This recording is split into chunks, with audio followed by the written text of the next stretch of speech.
جب رب بلائے تو پھر دنیا کی کوئی طاقت آپ کو روک نہیں سکتی۔ ایسا ہی ایک واقعہ لیبیا میں بھی پیش آیا، جہاں حج کی نیت کرنے والے عامر کے بغیر جہاز نے اڑنے کی کوشش تو کی لیکن اڑ نہیں سکا، کیونکہ اللہ رب العالمین کی جانب سے عامر کا بلاوا آیا ہوا تھا۔ یہ واقعہ لیبیا کے ایئرپورٹ پر پیش آیا، جہاں حجاج اکرام اپنی زندگی کے سب سے حسین سفر پر روانہ ہونے کے لیے تیار تھے۔ عازمین حج کوائف کی جانچ پڑتال کے بعد جہاز میں سوار ہو گئے، لیکن ایک شخص پاسپورٹ میں اضافی نام کے باعث جہاز میں سوار نہیں ہو سکا۔ وہ شخص عامر تھا، جو اس سال حج کی نیت سے عازم سفر ہوا، جسے ایئرپورٹ پہ نام میں القذافی ہونے کے سبب سیکیورٹی کلیئرنس نہ مل سکی اور جہاز عامر کے بغیر ہی پرواز کر گیا۔ عامر نے کہا نیت حج کی ہے، انشاءاللہ ضرور جاؤں گا۔ عامر کے یہ کہنے کی دیر تھی اور جہاز اڑتے ہی فنی خرابی کا شکار ہوا، جسے واپس اسی ایئرپورٹ پر لینڈ کرنا پڑا۔ عامر ایک بار پھر جہاز میں سوار ہونے کی کوشش کرتا ہے، لیکن اس بار پائلٹ رکاوٹ بن جاتا ہے۔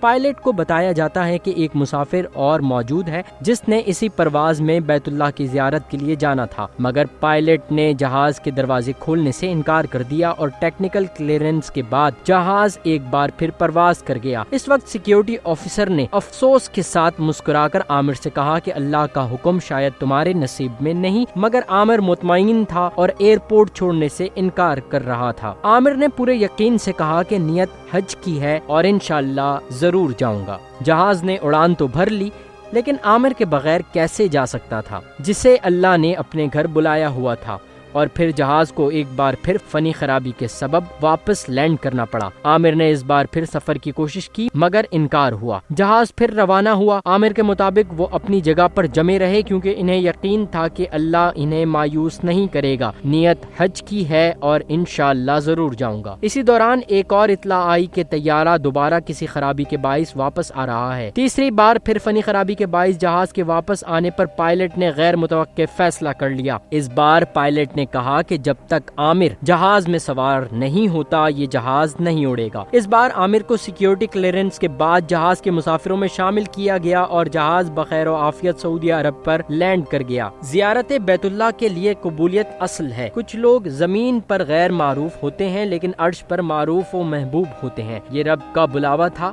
عامر کو خالق کائنات نے بلایا تھا، تو پھر دنیا کی کوئی رکاوٹ عامر کو بیت اللہ جانے سے کیسے روک سکتی ہے؟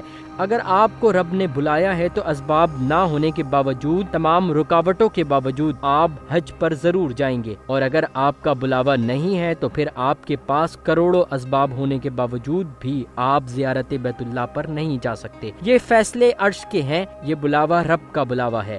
جسے رب بلائے اسے پھر کون روک سکتا ہے؟